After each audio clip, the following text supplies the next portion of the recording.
Slide the Corner Chapter 4. I guess some people like my father, but I wasn't one of them. I used to think that if I did what he wanted, he'd like me. Now I knew that he was never going to like me, no matter what I did. So I could stop doing what he wanted and start doing what I wanted. If Mr. Comedy was right, he'd start respecting me any minute now. I wasn't holding my breath. Dad came into my bedroom at 6:45. I ask you, 6:45 on a Saturday morning. Up you get. You are not going to work at school, then you can work around here. He pulled the curtains back as though they annoyed him too. I untangled myself from my dreams and propped myself up on one elbow. Does that mean I get to eat again? I watched his face. His eyebrows twitched together. I knew that look. He always did it when he had to explain the obvious to idiots. You eat when you agree to study. We don't feed dropouts. I said I hadn't dropped out. He said he wasn't interested in what I thought I was doing.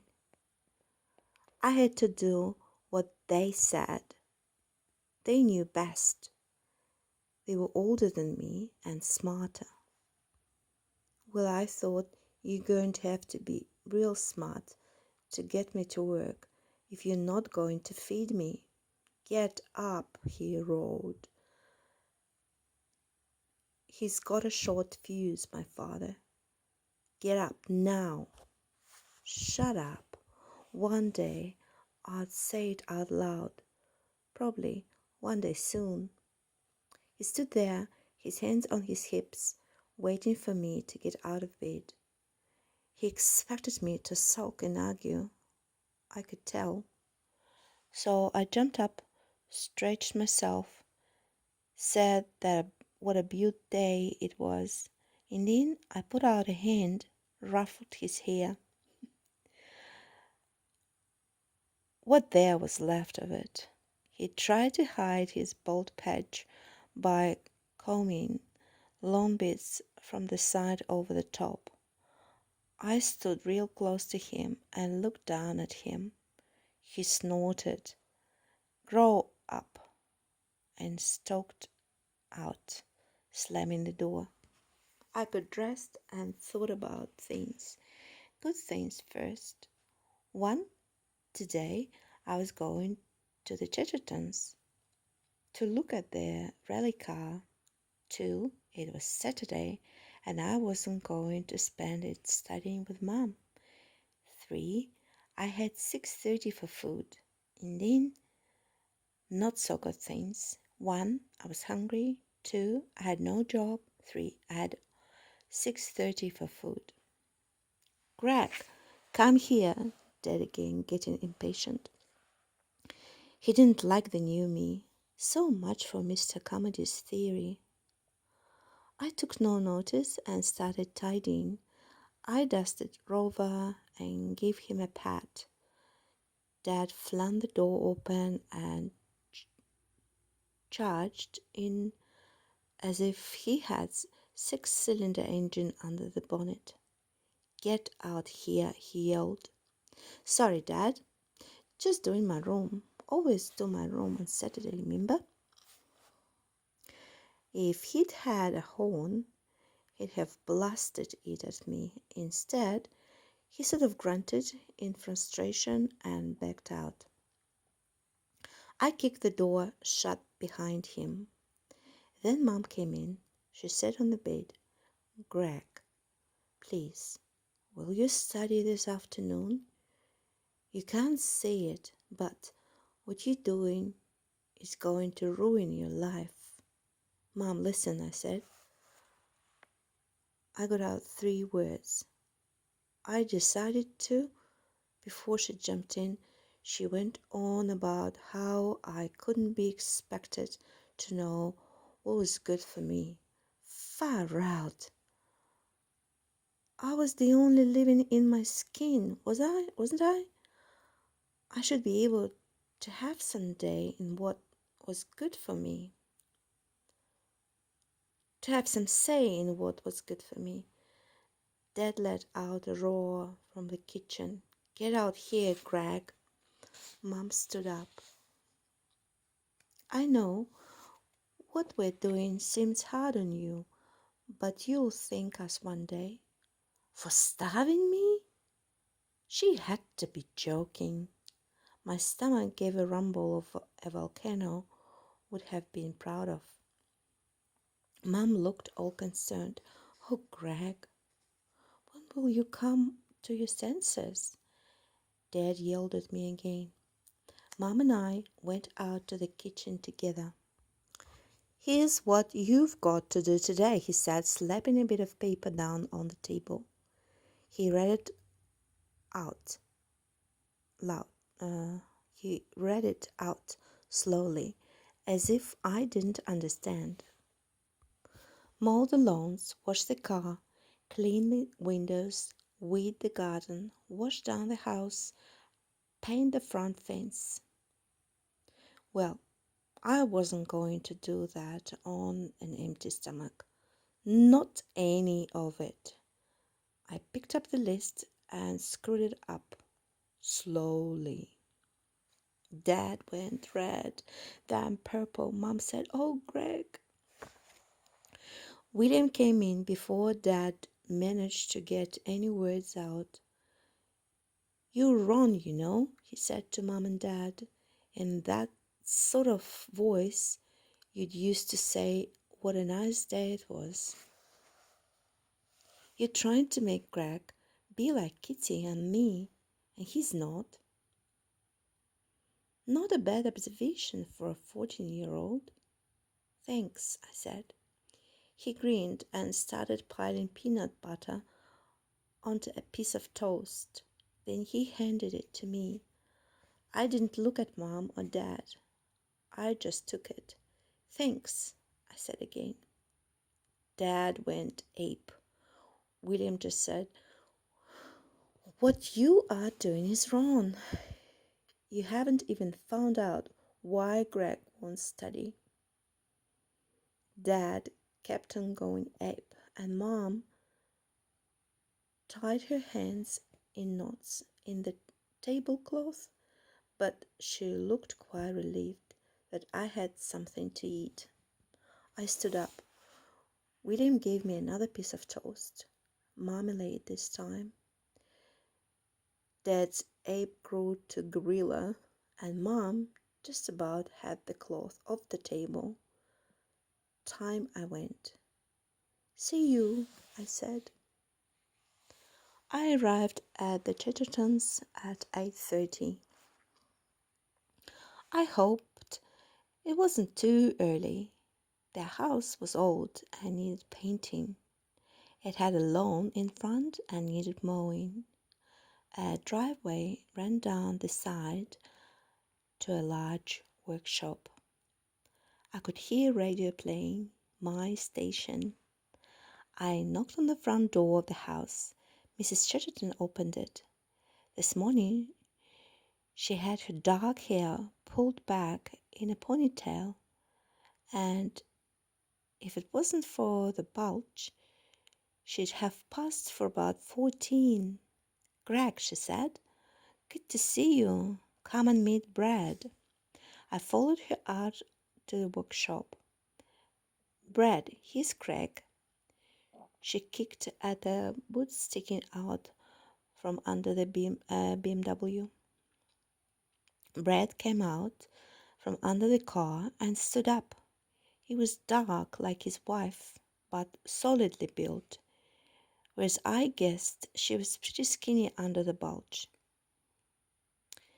He wiped a hand on his overalls and held it out for me to shake. Thanks for asking, Holly. I felt myself go red. No problem. She says you'd like to see the rally car. I nodded. I would, but if you're busy, I can wait. Holly laughed. If you wait for him to stop working, you'll wait forever. He's quite mad, but you'd get used to it. Brad flicked her ponytail. Go bake a cake. Do something womanly. She laughed at him. I wondered what Mom would say if Dad said that to her. She'd go on forever about equal rights and stuff. Brad led the way to the back of the workshop. Here it is, he said.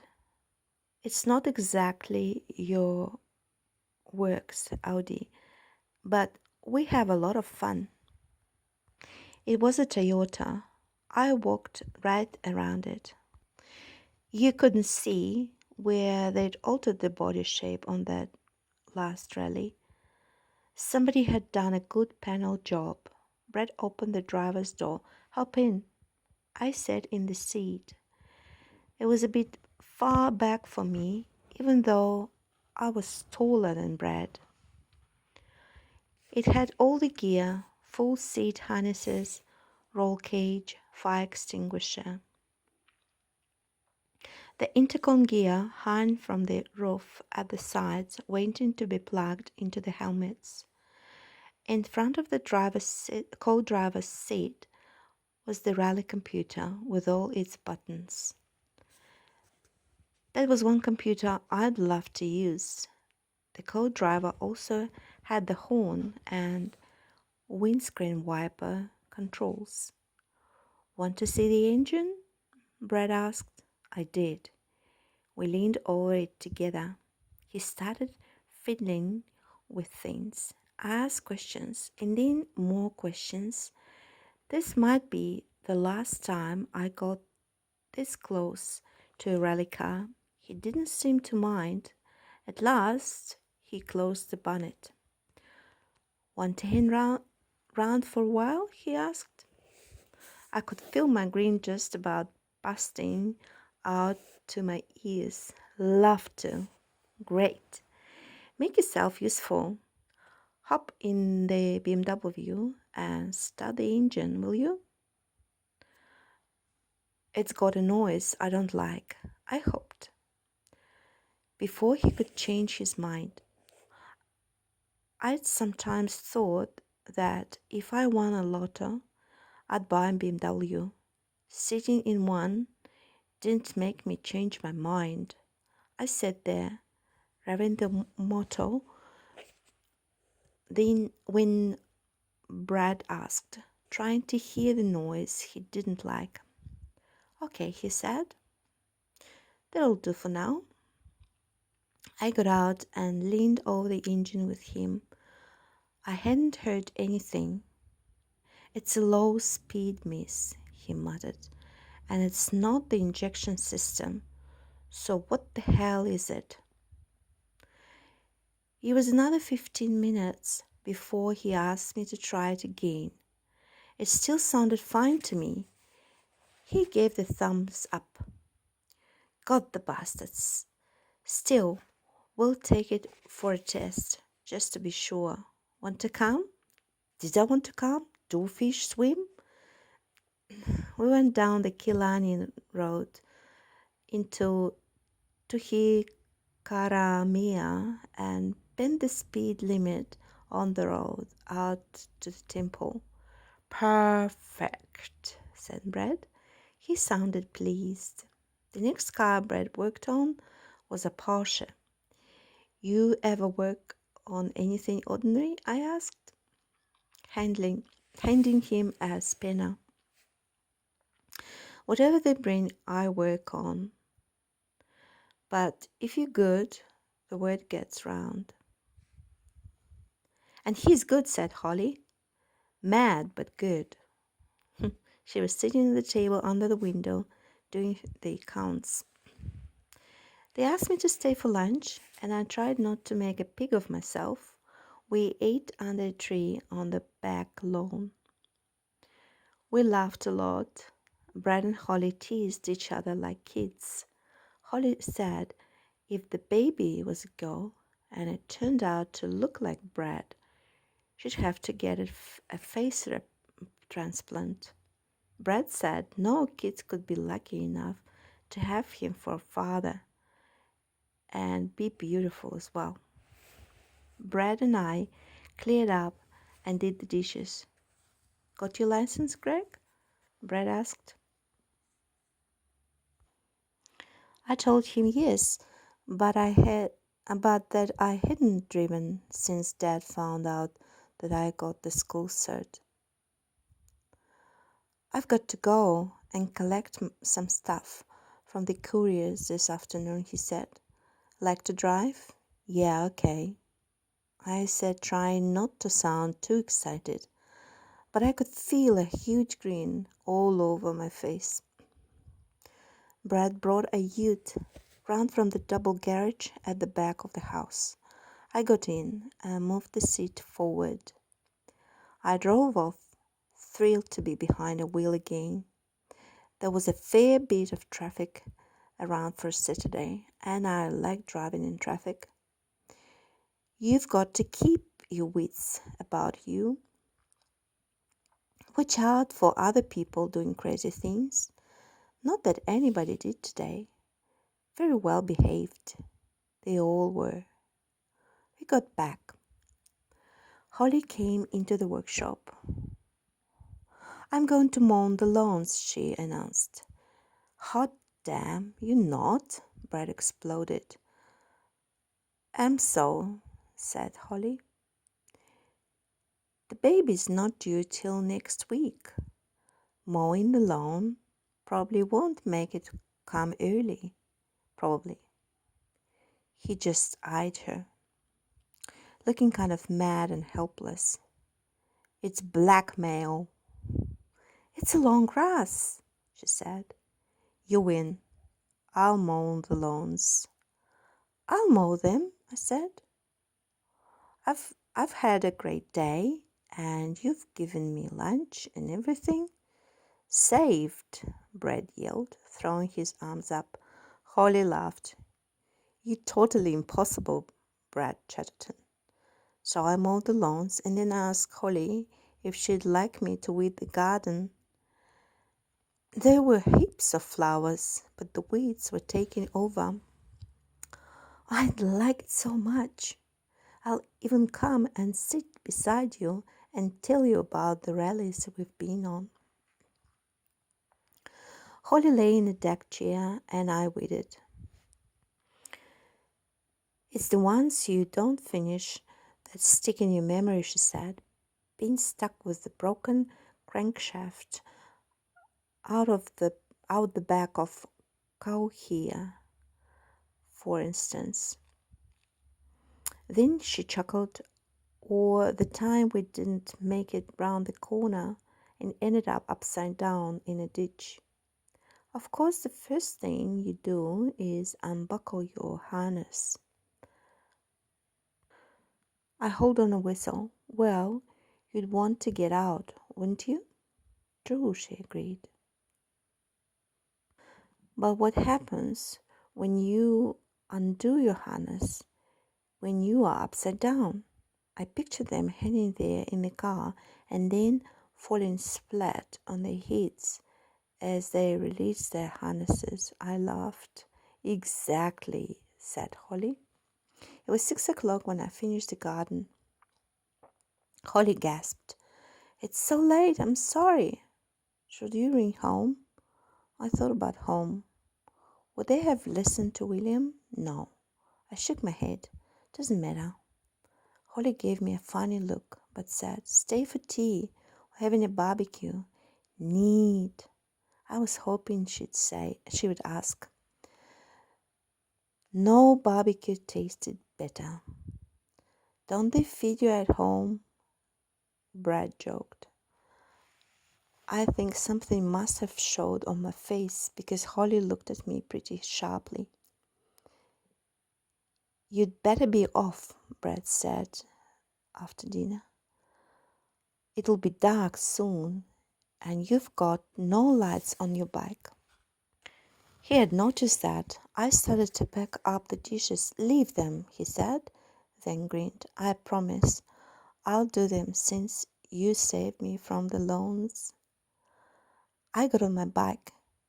Thanks for the neat day, Holly laughed. He works his butt off and then says thanks. Brad banged plates together as if they were made of steel. Come again tomorrow if you'd like to. If I'd like to? I'd love to, I said. I knew I should start doing something about the job, like asking all the neighbors if I could mow their lawns.